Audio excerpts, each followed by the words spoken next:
tous.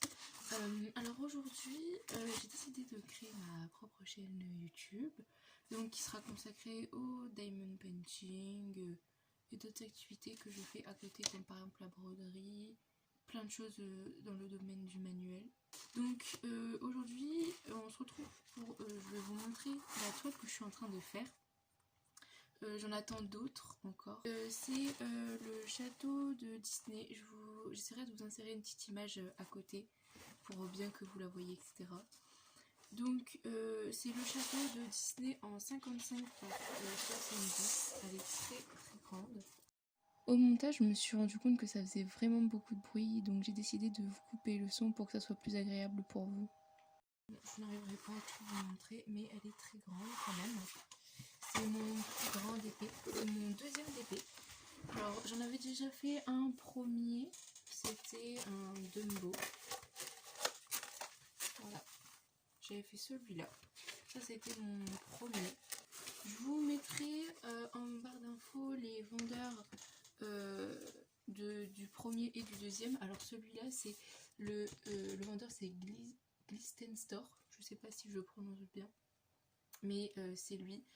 Et je trouve comment dire, le marquage, etc., les symboles vraiment super bien indiqués. Je vous ferai pareil une petite photo pour vous montrer bien en détail. Je trouve que c'est vraiment super bien. Et ce qu'il y a de bien que vous verrez du coup sur la photo, c'est que il y a une grosse ligne épaisse toutes les 10. Donc je trouve ça bien pour délimiter, pour faire des bonnes portions, etc. J'adore. Donc par exemple là il y a 16. Sur ce côté-là, il y a 16 diamants. Et là, il y en a 20. Donc, voilà. Je trouve ça vraiment bien. Donc voilà, c'est ce que je vous disais. Je trouve que les symboles sont vraiment super bien clairs, que c'est pas flou. À part pour les couleurs foncées, mais bon, on voit bien par exemple la différence entre le D et le O. Il faut juste avoir une bonne luminosité, mais je trouve que les symboles sont vraiment clairs.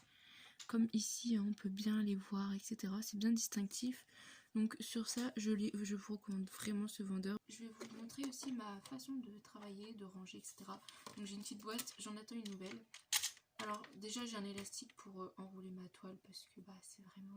sinon je m'en sors pas avec vu la taille de la toile. Un compas parce que j'ai peur de découper au cutter, j'ai peur de trop appuyer. J'ai peur. Voilà. Bon, la petite plaquette verte, mais celle-là je l'utilise pas, je préfère celle-là parce que il y a le petit truc pour mettre directement.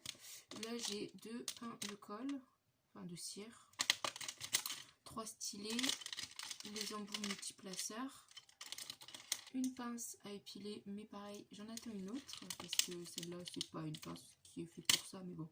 J'ai aussi de la pâte à fixe au cas où je n'ai plus de colle, ça m'évite de chercher après. Et aussi j'ai un petit sachet de diamants qui va avec ce DP là parce que je n'avais plus de place dans ma boîte. Alors j'ai acheté une boîte comme ça, comme tout le monde en connaît, hein. Et maintenant c'est super connu. Donc il n'y avait plus de place, j'ai 29 couleurs et il y avait 28 compartiments. Donc voilà. Donc j'ai tout mis dedans, donc en rose, je sais pas si vous allez bien voir. En rose c'est les DMC. En noir c'est le symbole qui est sur la toile. Et le numéro en bleu c'est 1, 2, 3, 4. Parce que c'est numéroté comme ça sur la toile. Et puis que au moins je sais combien de couleurs il y a. Après là c'est une petite fiche où je mets les sachets vides et les sachets récents. Comme ça je sais s'il y en a encore ou pas. Et là derrière c'est tous les numéros qui reprend tout.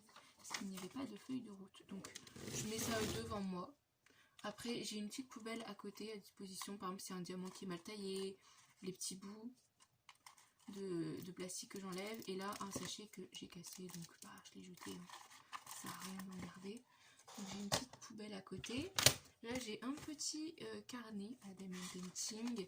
Donc là j'y mets par exemple les projets que j'ai en cours, etc. Et aussi à la fin je mets mes commandes. Donc voilà. Après j'ai aussi une autre pochette qui reprend tous mes diamants. Parce que j'attends une nouvelle boîte normalement pour y ranger tous mes diamants que j'ai depuis mes 2 premiers. Puis j'y mets aussi ma petite feuille du premier DP.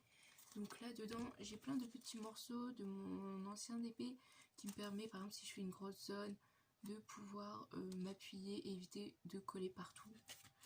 Après ça c'est ma petite réserve à sachets plastique. Ça, dans ce gros sachet, il y a tous mes diamants, donc mes sachets restants de ce DP là.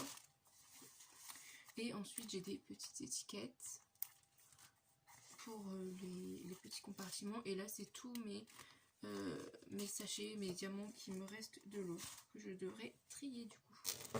Donc voilà. Après sur ma façon de travailler, avant je travaillais au damier, mais sur celui-là je n'y arrive pas. Je ne sais pas pourquoi, je trouve que c'est mieux quand je les pose un à un à la suite et qu'ils sont super bien alignés. Je suis vraiment super contente de l'alignement que ça donne. Donc voilà. Je ne travaille pas au damier, je n'aime pas. Selon les modèles, oui.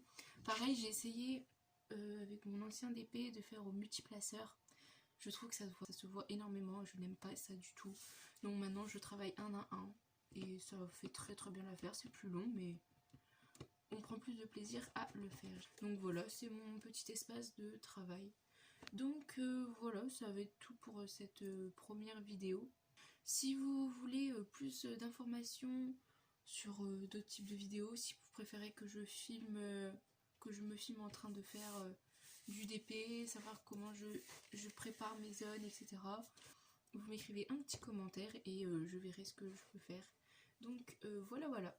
Je vous souhaite une bonne journée à vous, à toutes et à tous. Sur ce, bonne journée!